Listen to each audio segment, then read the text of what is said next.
Hello, and welcome back to another episode of School of Self Worth. This is my Year Clear Calling Success series, wherein I sit down with a few of my incredible, inspiring past Year Clear Calling students to share how their lives have been completely transformed by your clear calling. If you're not already familiar with my signature program, it breaks down the exact steps required to identify and live into your purpose. It helps you completely shift your relationship with yourself and with those whom you love within the span of 20 weeks. You won't recognize yourself from the first day of the program to the very last day. It is a wild ride and a total metamorphosis. Today, I am sitting down with coach and college professor Sarah Castle, who used YCC to get dream gigs at work, then leave her corporate job of 15 years for a full time job as a college professor, land speaking gigs, and launch her own coaching business. And more importantly, to build a relationship of unbreakable trust with herself. As you're listening, if you're like, oh my God, I see myself in Sarah, this is exactly the kind of transformation I want for myself, you are in luck because your clear calling just opened for enrollment. It is your turn to create the life and the purpose you imagined for yourself. Doors close Tuesday, May 30th. So if you are all in, go to go.nicolesong.com/YCC to secure your spot in the May 2023 cohort. Again, that's go.nicolesong.com/YCC. Well, Sarah, it is so fun to have you here on School of Self Worth. Welcome. Hi, thank you for having me. I'm really excited to be here because this is a topic I've been working on for a long time. I know it's been such a journey. And, really, we're here as part of the alumni series for Your Clear Calling. And right before, we were talking about that time in your life when you took the course because you really had so many things going on. So I would love to start first, perhaps, with your self worth journey. And then we can talk about that time in your life where you were coming into your clear calling and really making a ton of transitions and change. But let's just get a little bit about you first so people can get a sense of what you're about and what you're up to these days. Okay. So for the self-worth journey, I can't help but go back to childhood essentially for this. So I grew up with a single mom who worked really hard, and a lot of what I was focused on was like, how do I build myself like a different life? How do I build my way out of this? How do I not have financial constraints? Like, how do I have more freedom around this where I saw my mom being worried a lot? And so I think a lot of decisions I made are grounded in how do I achieve? How do I accomplish things? How do I earn? How do I build this life? And so I kind of got into some really strong patterns around working hard.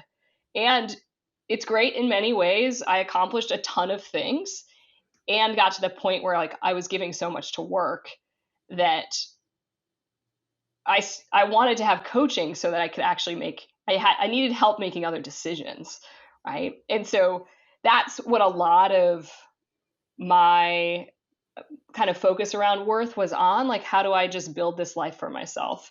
And now I got to a now or several years ago got to a point where I don't have to worry about that. I don't need to think about it any that way. And so then I really started to consider, what do I want to do? What do I really want to do now? What's my purpose? How do I put myself in a position where I can achieve these things that before wouldn't be practical or like didn't seem like a good idea, but they're things I really wanted to do. And so that's kind of where I started and where I am now. And then we can fill in the blanks. Totally. Well, Sarah and I met years ago in the yoga world. And, really looking back to where you were at. So she was in the Your Clear Calling cohort of the early part of 2021 and the winter of 2021. And by that point, Sarah, you were starting to put in a lot of change. Like you had spent a decade plus in corporate culture, really with your head down, just working hard, like you said. Yeah. And could you share a little bit more about what was the mentality that you had going into the course and what were you hoping to get out of that work? I was looking for change, like big change, and trying to figure out how to go from where I was to where I wanted to be. And you and I had done work together before this, and so I had made incremental changes. I made some really positive job changes. some positive changes in my life. I had a kid, right? A bunch of things had happened, but I was at the point where it's like, this, I'm ready to shift. The time is now to shift. And so that's what I was looking for in when I joined Your Clear Calling, was just um, how to make the leap. Hmm. Yeah. Yeah, so you had actually really done a lot of hard work to know you wanted to make change because for so many people, that is a very difficult stage to reach. Yeah. Yeah, I mean, I had very clear goals, helped me so much. And I had really clear goals around opening my own business someday, goals around speaking, writing a book, these things that I could not figure out how to make time for in the life that I had. Mm. Right? How And many hours were you working then? Do you remember at that time? I don't know. It's hard with how connected we are, and I was a senior leader in running big teams. Like, I was never off. And so, I worked probably a normal day, but then I was, always looking at email, never fully on vacation, probably working almost every night after my daughter went to sleep and parts of the weekend. That was a peak work time for me. Like, it was a peak amount of work in my career because of the nature of the job I had. And that might have helped push me towards wanting to change and figuring it out, because I didn't want to live like that anymore. I wanted to have more time for family. I wanted to branch out in different ways. I was putting all my energy into one job, but I wanted to be doing like five different things. I wanted to do some nonprofit work. I wanted to do work in the community. I wanted to spend more time with my daughter and husband. I couldn't figure out how to quite make the jump. And that's when I joined Your Clear Calling. Awesome. Well, thank you for sharing that. And I feel like so many people who are listening are resonating with this because they're like, oh, yeah, they're a bit overworked and doing a lot, and they have families and things they care about outside of their work. And yet they can't figure out how to even find the time to start to Yeah. make the change. And what would you say was instrumental for you in starting to figure out how do I even make the time to sort through what this would take? I, I think one of the biggest things for me was that I actively worked on having what I'd call a detached commitment to my work. So I wanted to do a good job. I was going to work hard, but I started to set some boundaries around like the emotional connection to Hmm. that work. Yeah. And so when I did that, when I started to do this, and I think it's probably from coaching and from that the course, I could see that it just wasn't, I hadn't set any boundaries there. And so I realized, oh, I can still do a good job, right? Be a good employee, be a good leader and manager, boss. And I don't have to be consumed by this all the time. And so when I was able to start to detach myself, which also means decoupling my worth from what I'm producing at work, then I started to see things differently. And it was like, oh, well, I can say yes to this other thing. And I started to say yes to other things, which almost forced me to spend less time working, if that makes sense. Like, I needed other reasons, other ways to spend time. And so once I started to become detached, committed yet detached, right? Then and said yes to these other things, I like created an environment where I was starting to be full in different ways, and I had to work less because I said yes to these other things that I wanted to do. So I don't know if that's a good strategy or not, because it was still more, but it Hmm. was a reallocation of how I was spending my time. Yeah. Well, I like it because what happened is you started to go towards something, which you and Yes. I have talked about many times, right? How do you give yourself something to move towards? A lot of us spend a lot of time being like, well, I want to get away from something. I want to Yeah. be done with working so hard. I want to get away from my job. But then we get really directionless around this. And so you actually gave yourself things that were fun for you or exciting or and Yeah. interesting. Yeah.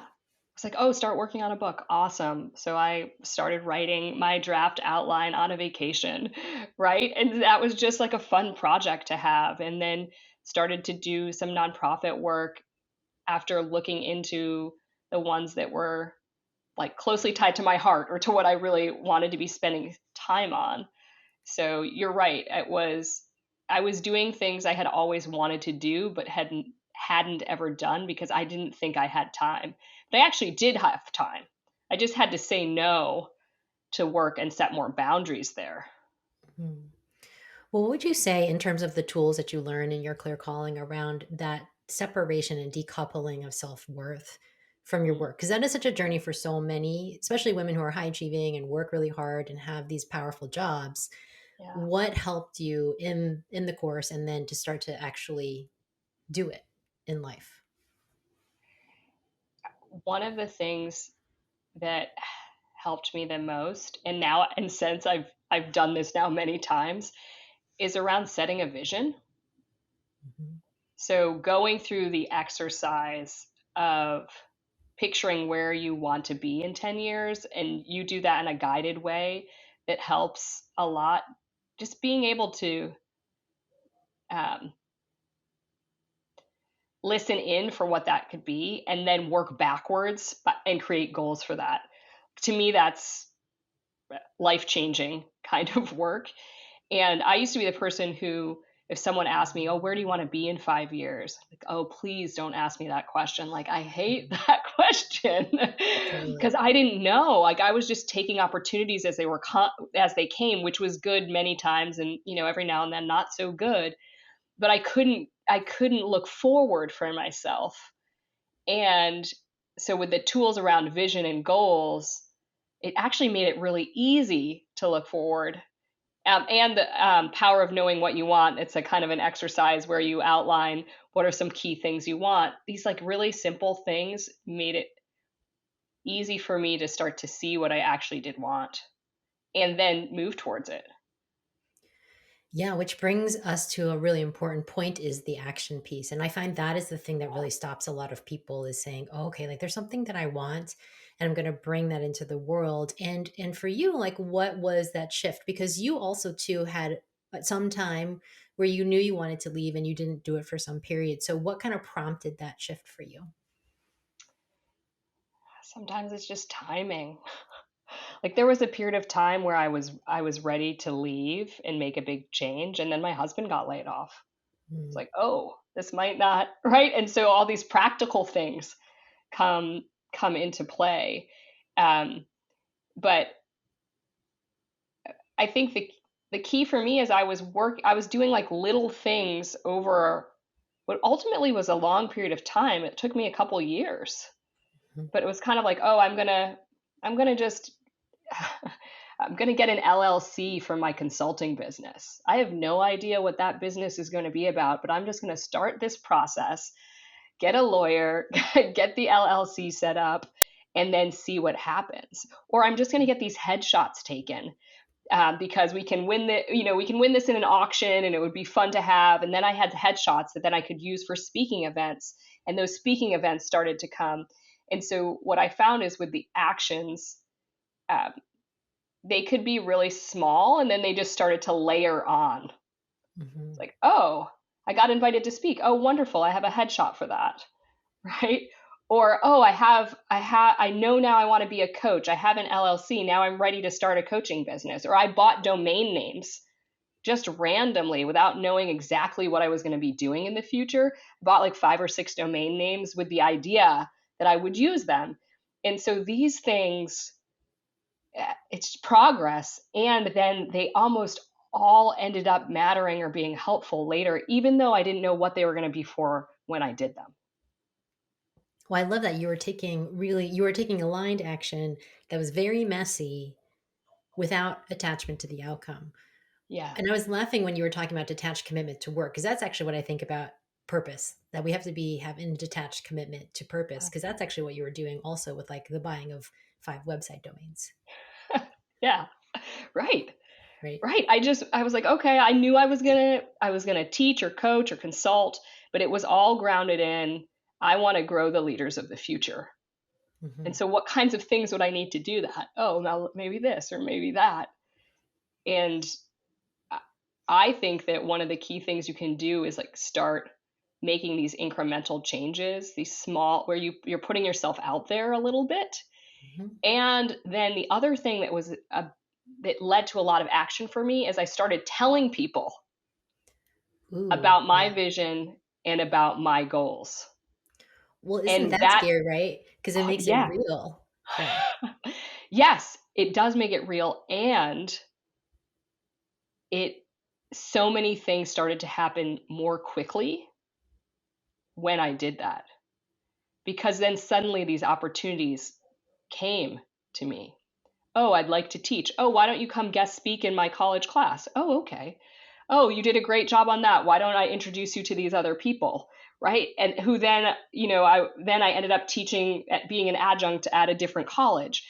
And so there's just things like that when you tell people about it, that it can accelerate, or it does accelerate your progress and your ability to take action, because other people help you with the action.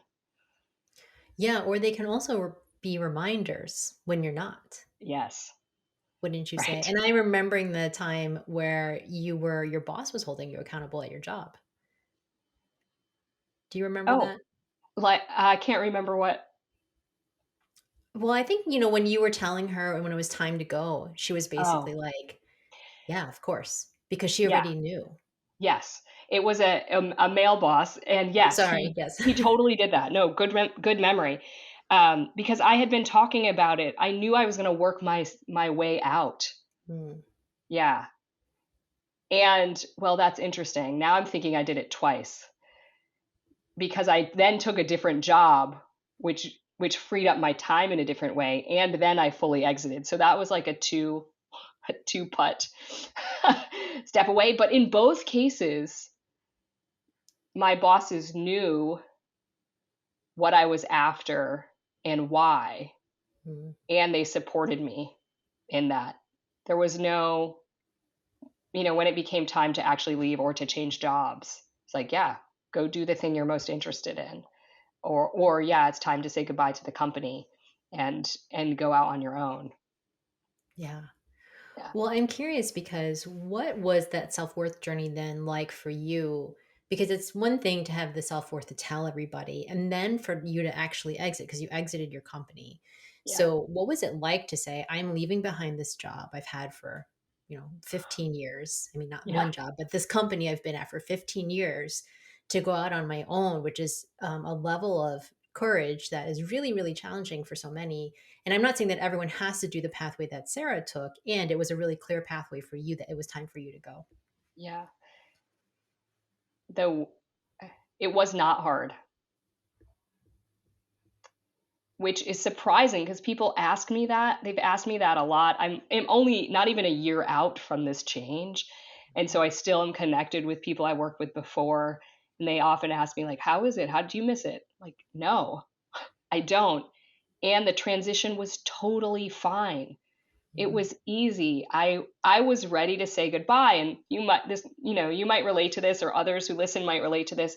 But sometimes you're just like, you just know you're done and you're ready to move on, and then you just do. Mhm. And so for me, I had been working on this. I knew what I wanted to do. I knew what my purpose was. I had been making these incremental changes. Suddenly all the pieces came together, even quick, more like earlier than I expected them to.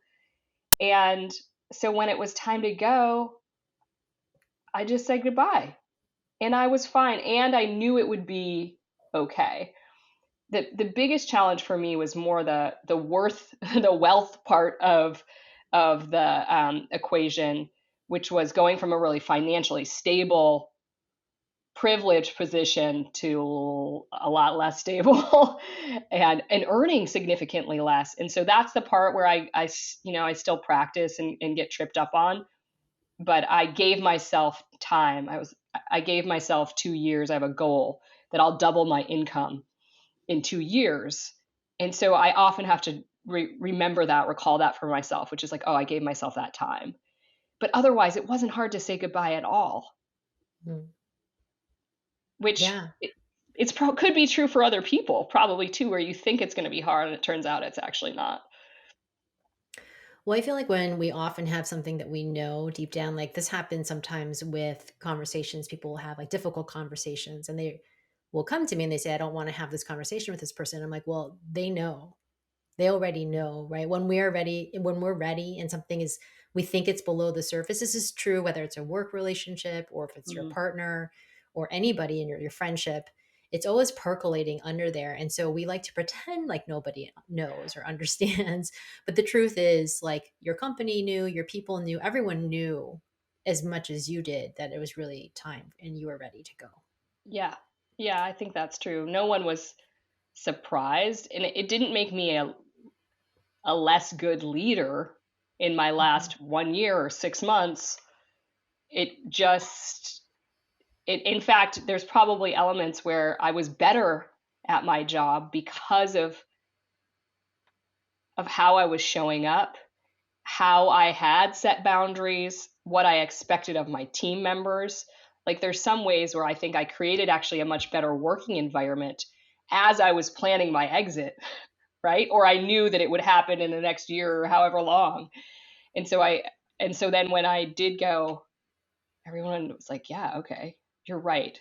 You're meant to do this. Like go go make the most of it." I love that. And Yeah. then where would you say your clear calling came in? Because it ended before you exited, but it was definitely during that stretch. Like, where would you say, by the end of the course, I think it was March or so in Yeah. 2021, how it helped you mentally to really make those big pushes because you left a few months after that?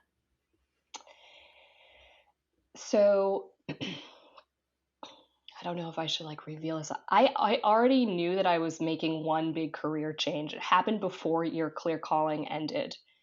Um, and then, uh, so I had already said yes to something that then was 6 months away before I started the new thing. And Mhm. so that your clear calling just helped me get aligned to being able to say yes immediately. I just knew in my body, like the whole, like full body sensation. I got offered this opportunity. It's like, yep, I'm going to do that. And so your clear calling helped me get there. Um, and then I had set some additional goals around training for myself and kind of building the second arm of what my new career would be. And so it was after your clear calling. I didn't think it was going to work out actually. And this was to do coach training. I didn't think it Mhm. was going to work out because I wasn't sure they were going to offer that training. And so then I still had a goal around going through some kind of coaching certification. And then after your clear calling ended, it turned out the company that I wanted to go through training with did end up offering. And so again, there I was prepared to say yes because I had spent time like thinking and listening in to what I really wanted to be doing.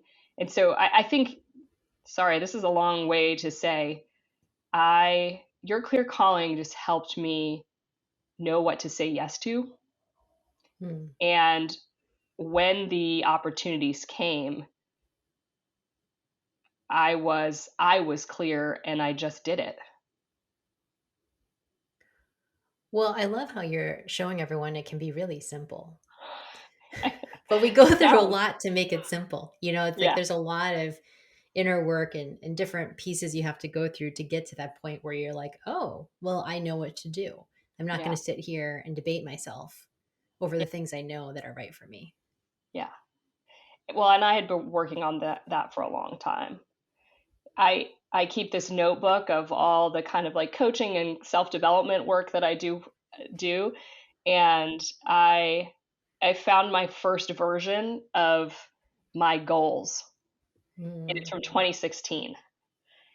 And I had a 5-year goal that I would teach either a college or a high school class. And it's so interesting. So 5 years would have been 2021. And then later I created more goals. Like this was an old artifact, but it's really interesting that then I created other goals that were kind of like that. And actually, before 2021, I was teaching a college class. And so a bunch of this had been percolating and had come out in different goals, and maybe I'd been moving towards it. But it didn't become a major career shift until some years in when I realized, oh, I love this. I know I'm meant to do this. And then I was in a position to be able to make it my work. That's amazing. Well, I love how when we were, so Sarah and I have had a couple of rounds of work before. And when we were setting goals once, you said, well, I want to be really careful what I write down because they come true. Yeah, it's Right? true. Yeah. Almost all of them have come true. And I work at it. Hmm. And so sometimes things happen where I'm not necessarily, I've told someone and they're working on it for me. It's Hmm. not like I'm looking at my goals every week and saying, oh, like, what did I say I was going to do in April 2023 or, October 2023? But I will go look at them, let's say at least twice a year or 3 times a year. And I'll be like, oh, that's done or that happened. And so there's something by doing the work. And I think like your clear calling helps with this. It's in your, like, it's already in your mind, right? Or Hmm. and so you're probably doing work on it without realizing that you are. Yeah. Well, I was going to say that is actually what we do in your clear calling is we do goals, but we don't do goals and like, and no offense to the corporate side, but the corporate way where you have like your Q1, Q2 goals or whatever it is that you're Yeah. working on. These are really like we spend the time and the equivalent is like you're really say you like are wanting to decorate your house. You would really go like really basic. Like you'd get your palette first. And if you're like a Pinterest person, you'd make a vision board and you really look at all the pieces and you make sure you're super aligned on everything. And then you set the goals. A lot of times, what people do, I think, is they just kind of like grab bag, like, oh, well, that person said that. And I used to be like this too. Like a lot of my goals just landed in my lap. Someone told me journalism seems cool. So I said, great. And then I became a journalist for 10 years, right? And whereas your clear calling is much more intentional about what is the correct fit for you, which is to me much more the definition of what purpose is. Yeah. I can see that too. And you learn to listen to yourself. I mean, we get all this information from other people and um, expectations of what we think we should be doing, right? Like for me, there's a very natural path to just keep going, get promoted to the next level, take the next biggest Mhm. job, right? And so you can kind of get into this default mode where you're doing all the right things and life can be pretty good, but it still doesn't feel quite right. Like it's not quite right or maybe it doesn't you want more or who knows. And so spending the time to be really specific about what it is you actually want is really helpful. And then you'll develop goals that will get you somewhere where you want to be and kind of remove the influence of expectations that others might have on you. I'm curious for you when you said that something came up for me where you said, you feel like something is not quite right. And when that happens, and you've never said this specifically, I've heard this from other people where they might feel guilty about it or they feel like they shouldn't get to because they're in such a privileged position because they have these big jobs, whether they make a lot of money. Who am Yeah. I to like give up that kind of stuff? And what was your experience like trying to say sort through that? Like saying, no, no, no, no, I, Sarah, get to go after something different.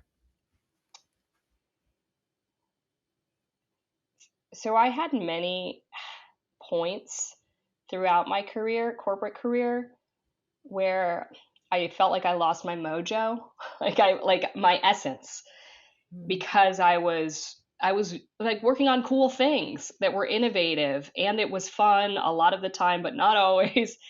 And so I had lots of moments where I was like, oh, this isn't quite me. Mm. And other people might have recognized or feel this too, but sometimes we just ignore that and maybe ignore that for long periods of time. And so what I practiced, because all of this is actually practicing. It's like we have to learn how to practice all this stuff to like stick to what we really do want. I just practiced um, I practiced knowing what I wanted and what I liked and what made me feel good Mhm. so that when it came along, I could say yes to it. I'm not sure if this answers your question really, but I just think there's something there about tuning in more frequently and regularly around what you uh, intuitively what you know you're meant to be doing, or what you're into, or what gives you energy. I guess that's what I would say. I was becoming really clear on what gave me energy and what didn't, Mm. and then started to make decisions based off that. And you didn't say it this way. And I heard there's just more to life than what you Uh, were doing for what you wanted, right? There yeah. was just more for you to do that you were done doing the things you had done. And it was time Yes. for you to do something different. Yes. I definitely had even certain jobs before I made the big shift that I did recently, just knowing that like it wasn't enough, or I was meant to do more. Um, and sometimes it just took me a little too long to realize that, or maybe I waited too long. And now I'm better at not waiting as long. I think that's the practice, is being able to say, oh, nope, not, I'm going to say no to this or yes to that. And how do you get sharper on doing that more quickly? Yeah, because that's the muscle you get stronger at, right? Yeah. You act faster on the Yeah. things that you know to do instead of Yeah. staring at it for a while. Because we like Yeah. to do that. We like to stare at it like a piece of art on the wall. You're just going to look at it instead of saying, "Okay, it's time to go." Yeah. But we can also get handcuffed to things. Like I was definitely had financial handcuffs in some ways, and that was probably the biggest or the hardest thing for me to rationalize. Mm, um, but still, there's some level of bravery you just need to have to make change, and mm. then trust that you'll figure it out. Yeah. And if not, then you can go back, or you can do whatever. There's all these other. There's so many options. Well, that's what I love what you're sharing is that there are so many options. We get into this idea that the only way that wealth and abundance comes is through the paycheck you get every 2 weeks Yeah. from your job, right? Yeah. Versus realizing there's so many different ways you can live in this world and then contribute because you're living in these other ways in the world. Yeah. Yeah, I agree with that, and I see that more and more every day. But I was taking the very conservative route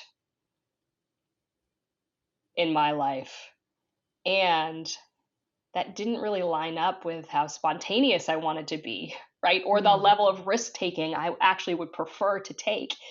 And so at some point, I through the work with you and your clear calling and other work that I did over now some years, was just starting to trust myself more, mhm.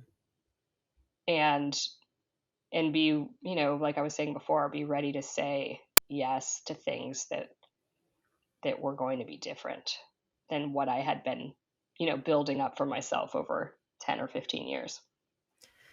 Well, that's why I call it unbreakable trust in your clear calling because it really is that. Like, how do you learn to do it that you can lead your life and really trust yourself to do it? And you're not asking everyone else, including me, that you know how to do it yourself.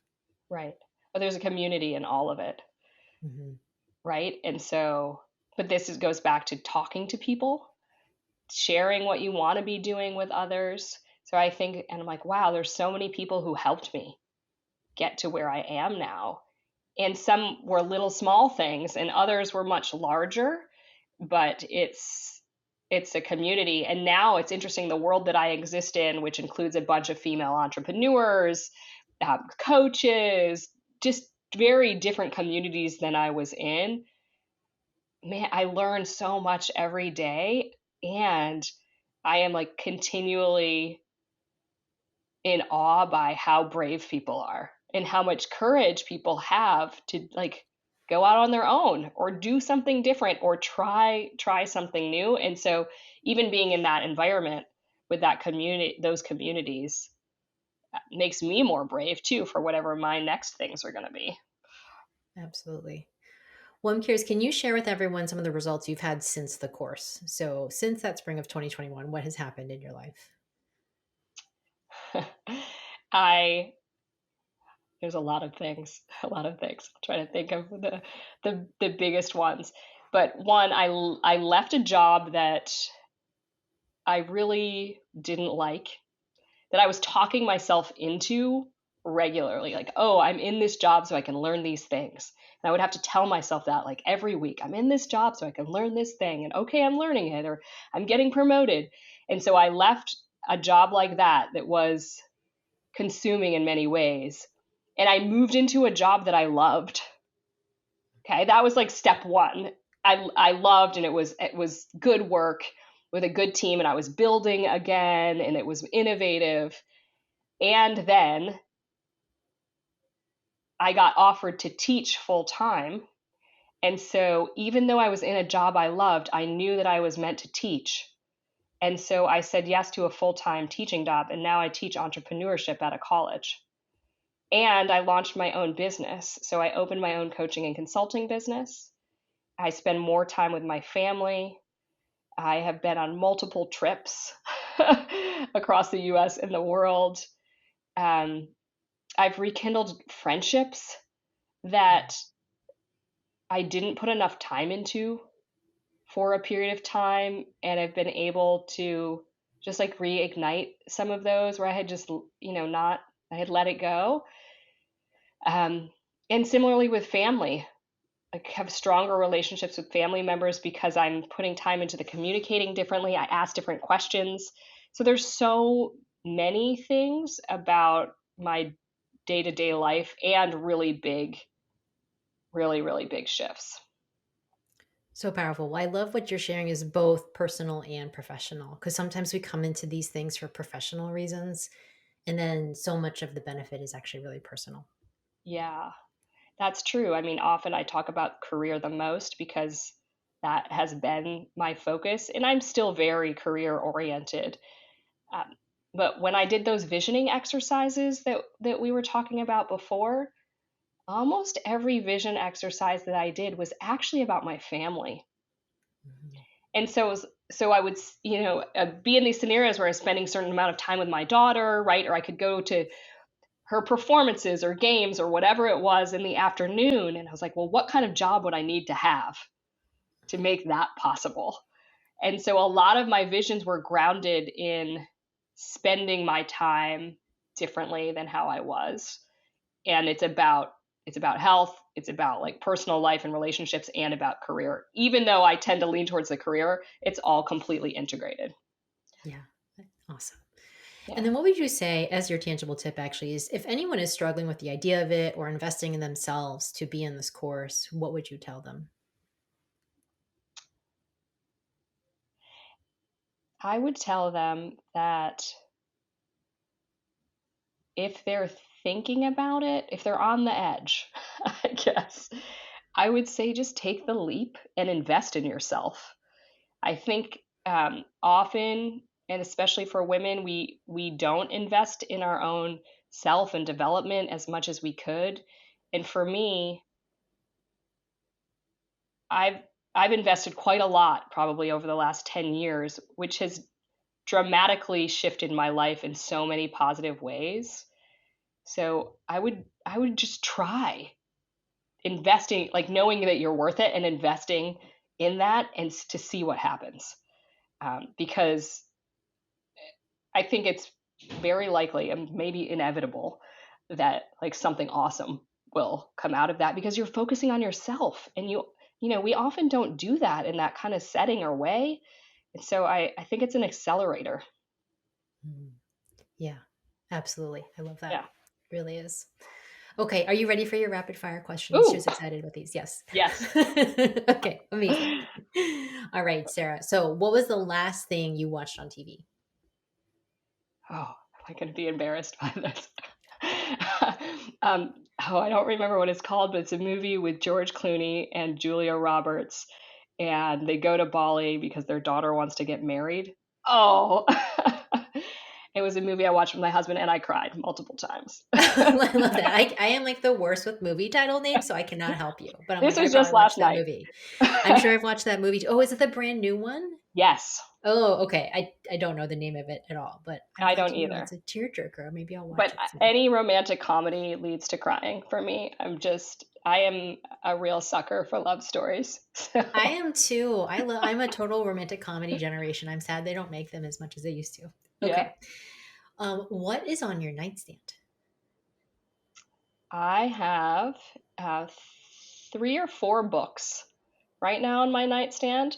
So I have the one I'm reading, and then the ones that are next up. Hmm. I'm reading a book called um, Raising White Kids, which is Hmm. about just how to think about racial equity as a parent.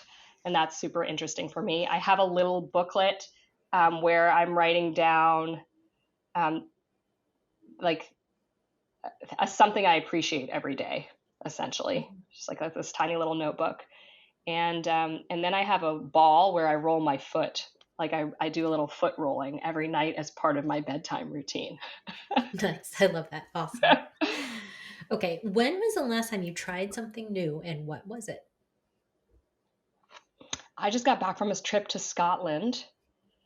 So I did lots of new things, tried lots of new foods Mm. on that trip. Not haggis, because I had already had haggis, but I tried other new foods. And I hiked to the top of this mountain in Edinburgh called Arthur's Seat. And um, I did that with my 5-year-old daughter and my husband. And so that was a pretty new experience. I wasn't sure if we were going to make it, but we did. And it was awesome. Awesome. Good Yeah. job. Okay. Last one. What are your top three most used emojis on your phone? Okay, so if it's me, it's just a standard smiley face. But I Hmm. actually let my daughter use my phone all the time, and she sends emoji texts to my friends and family. So if you're really looking at it, it's going to be her emojis, which are going to be the princess. Mm. There's like a unicorn, and then there's usually some kind of rainbow that would come up as most frequently used. I would love that to be my most frequently used emojis. Maybe I'll have to take a cue from her and change up my emoji use. There you go. Yeah. Yeah, she's Awesome. always trying to bring the lightness to those she's writing. It's perfect. That's what I would love to receive those kinds of texts from Yeah. her, Yeah. FYI. So, Yeah. well, Sarah, it's been such a pleasure to have you on here. How can people reach you or find out more about you? The an easy way to find me is through LinkedIn. So I'm the / Sarah O Castle. And then I have a website for my new business that I've launched, which is castlecoaching.com. So check me out there. I'm so glad you bought that one. So, I yes. know. Well, Sarah, it's been such a delight. We've been on such a long coaching journey together, too. And I just love seeing you soar and just put the work in day after day and create the life that you love. So, thank you so much for coming onto School of Self Worth. And I am so grateful to have you in my life. Thank you so much for inviting me. This was fun.